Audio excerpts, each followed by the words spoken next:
Bonjour tout le monde, donc aujourd'hui on se retrouve pour une nouvelle vidéo.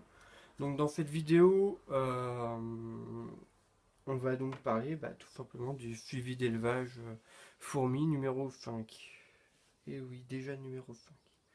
Donc alors, que s'est-il passé depuis la dernière fois? Petit déménagement chez les Méforminors. Bon, le nid a été nettoyé et je suis en train de le rehumidifier un petit peu pour l'espèce qui va aller dedans. Donc je pense y mettre les Méphores Barbarus. Hop, je vais juste. Voilà. Oui, donc je pense y mettre les Méphores Barbarus qui commencent à être nombreux dans leur petit tube. Donc, hop, le nid. Je vais le mettre en attendant avec tout mon bazar. Et je vais me le couper, c'est génial. Bref. Alors, Méphores minor.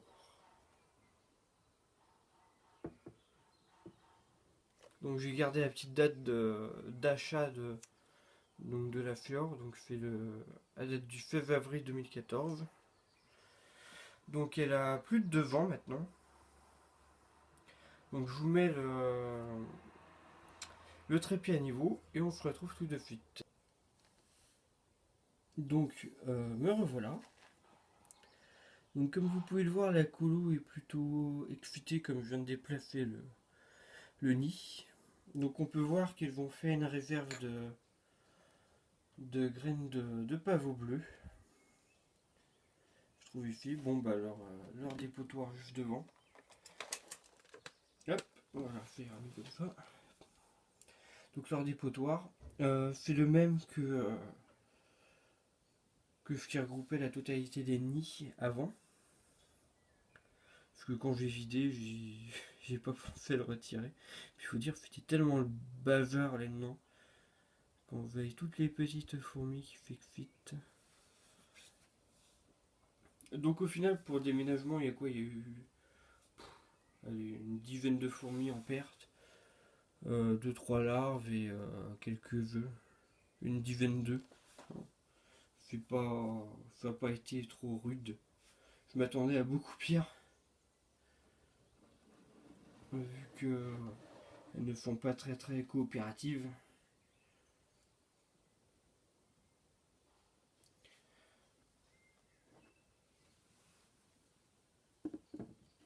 Et enfin, donc on peut observer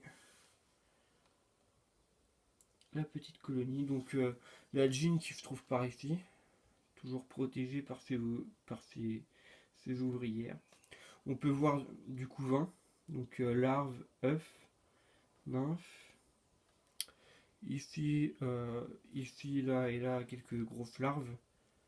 Je sais pas si ça va donner des gros majors ou autre chose. À voir. Euh, Ah, puis ça c'est nouveau. Elles sont en train de stocker du grain. Juste, voilà. Juste au-dessus.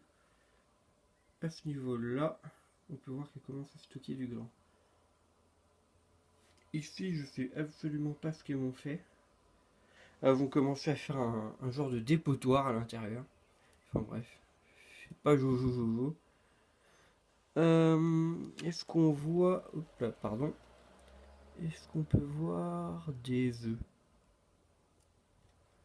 J'ai vu qu'elle avait répondu.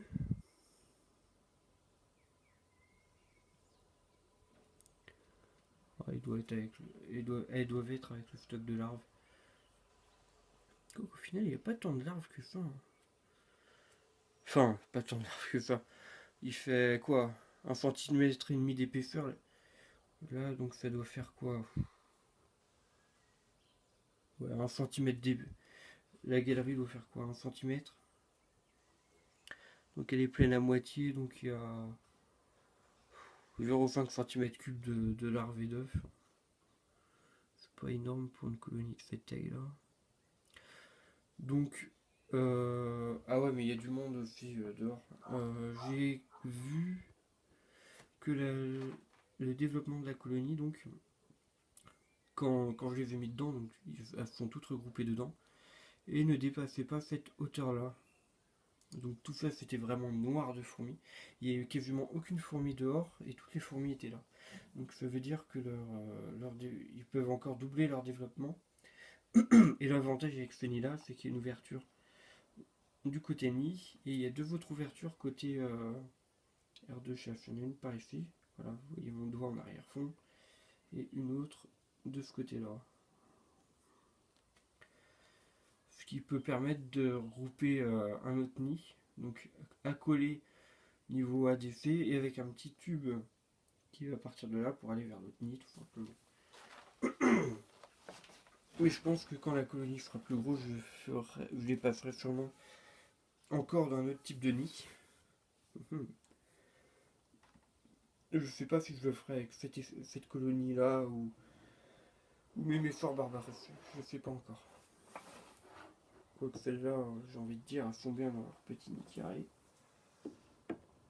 Hop là, on les remet à leur place. Donc ensuite, tiens, je n'aurais pas remis leurs pieds. Faut que je le fasse. Hop là là là là. Je vais tirer tout le. Oh, c'est cradoc. Hop. Comme je le bouge jamais, ce truc là, il y a de la poussière qui fait glutiner autour. Donc, alors, qu'est-ce qu'on a ici?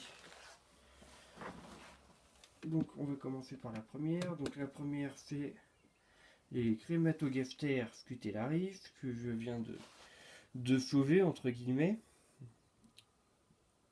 Je me suis rendu compte que leur nid était beaucoup trop humide pour elles.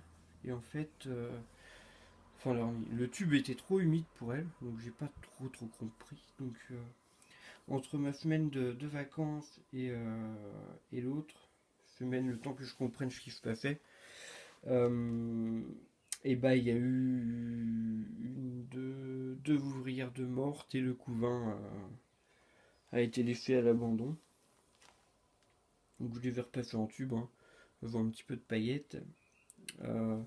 Et puis j'ai refait une réserve de coton bien costaud pour pas qu'il y ait trop d'humidité.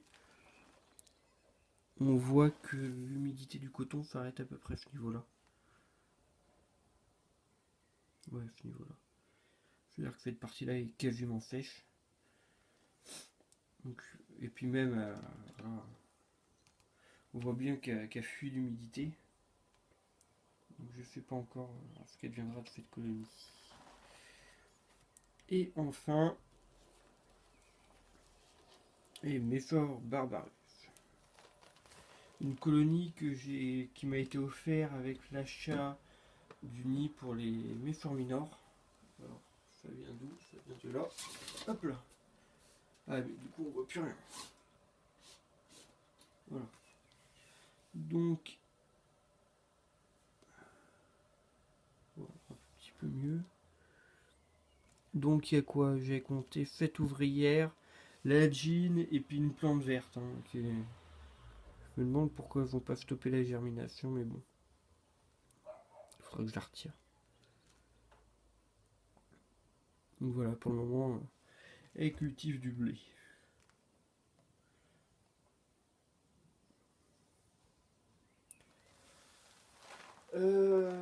Ensuite, je vais les remettre à leur place. Hop là.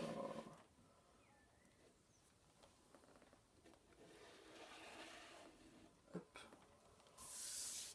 Poussière. Heureusement que j'ai fait ma poussière il n'y a pas longtemps. J'aurais des pires.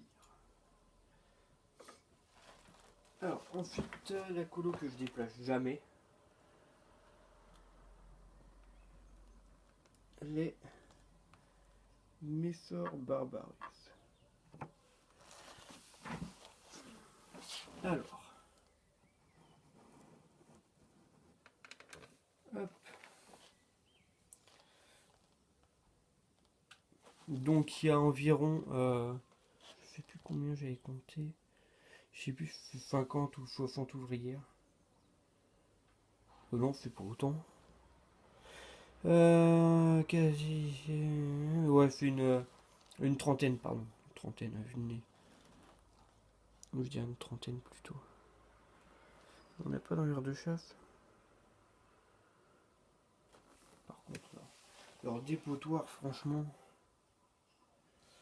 Je sais pas comment on se démerde, mais il y en a partout.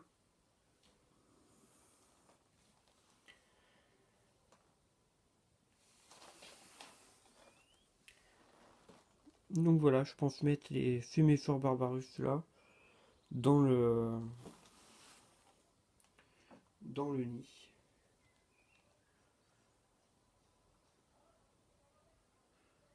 Ouais, faut attendre. Oh, on va attendre encore. Je pense que dès que la réserve d'eau est vide, je les remettrai encore en tube. Et seulement après, une fois que l'autre tube sera vide, je commencerai à les mettre dedans. Ouais, on va faire ça comme ça. Oh. Bah, du coup, il y a de l'activité dans l'air de chasse. Qu'est-ce qu'elle fait avec Fanin, elle? C'est la fête du flip.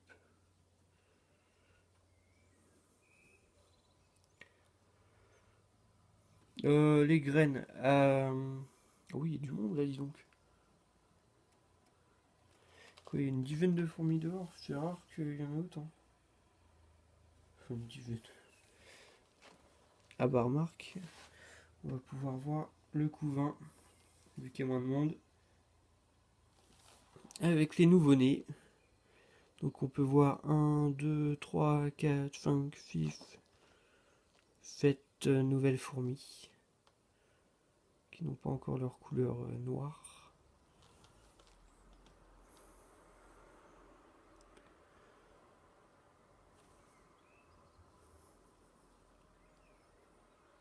Alors, chez les méphores au niveau perte, je vais juste retirer ça. Au niveau perte, j'en vois une.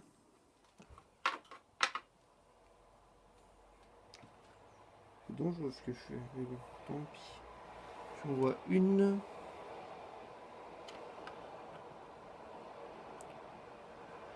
4.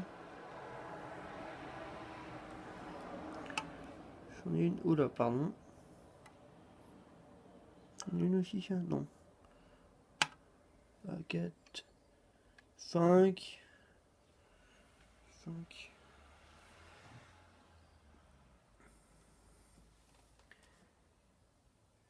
Hop, je vais. Voilà. Donc, chez les méphores, il y a eu 5 pertes. Depuis que je les ai. Il n'y a eu aucun nettoyage chez les méphores depuis que je les ai. Donc la colonie est très prolifique. Bon, je vais les remettre en place et on va passer à la colo suivante.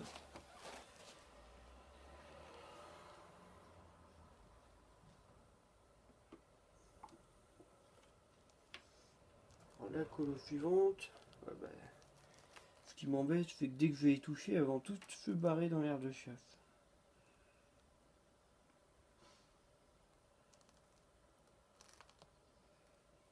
Ne te crame pas.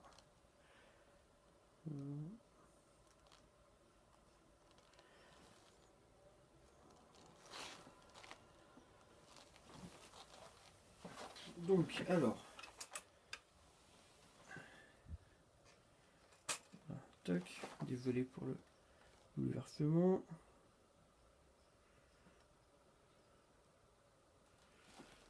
Donc alors, je peux même les rapprocher un peu.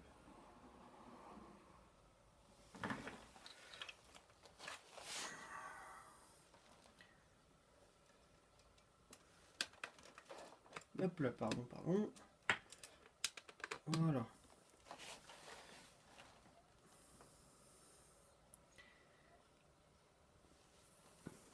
Alors, chez les méphores capitatus, alors on peut voir 1, 2, 3, 4, 5, 6 fêtes. Eh, fête ouvrière.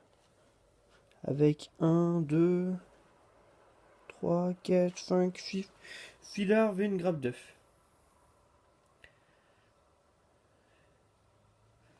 Donc développement beaucoup plus lent.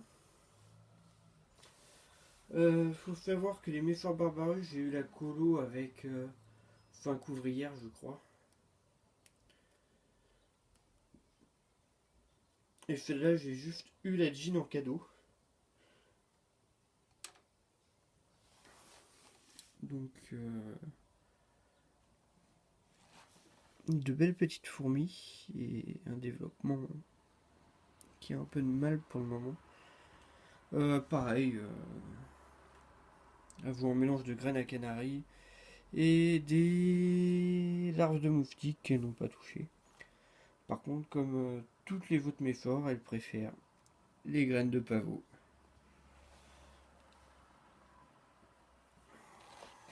Donc voilà pour les méforts. Je vais les remettre en place sans me cramer.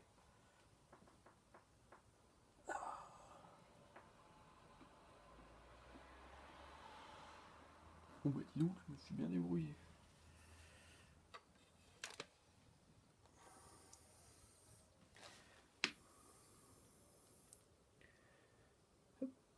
Ensuite,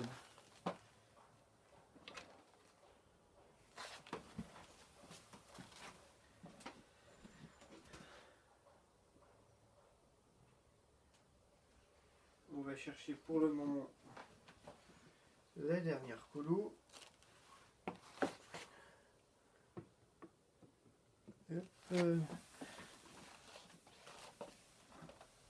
Pour celle-là, va falloir... Alors, je remonte juste légèrement le trépied et on se retrouve tout de suite. Et donc voilà, on se retrouve avec la colo de la FUF Niger. Donc développement plutôt long. Tiens, il y a une nouvelle ouvrière qui vient de naître aujourd'hui. Se compose de, je dirais pareil que les méforts, à peu près une trentaine. Elles ont un peu de mal.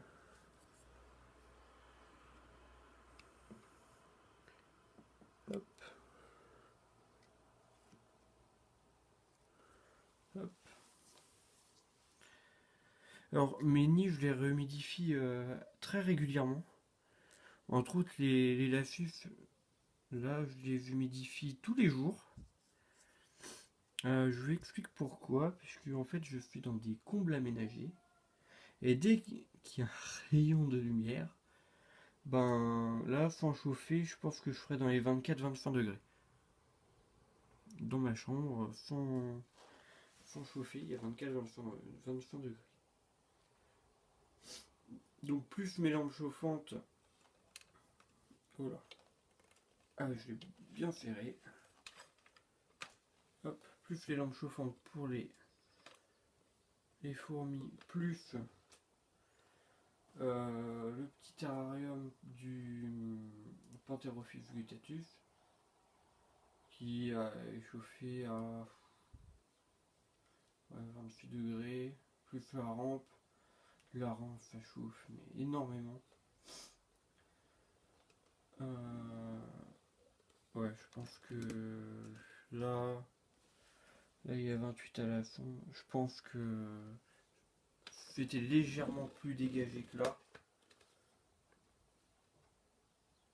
En vrai, c'est tout gris, tout moche.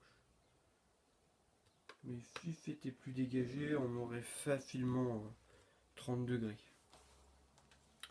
Donc c'est pour ça cet été, heureusement j'ai ma clim, sinon les fourmis auraient eu un petit peu de mal. Quoique les méforts auraient bien aimé. Donc alors, tout ce qui se trouve sur mon bureau est chauffé à environ 28 degrés le jour. Componatus, Crématogafter, pardon. Faut que je regarde à combien faut les... Je trouve que je les surchauffe. Attendez, je vais vérifier, je reviens tout de suite. Hop là, donc me revoilà. Donc non, non, je chauffe pas trop. Il dit environ 25 degrés, donc là je suis à 28, c'est pas méchant. Généralement, il faut pas dépasser les 30 degrés. Donc voilà, voilà. Donc après, il y a les crématogaftés.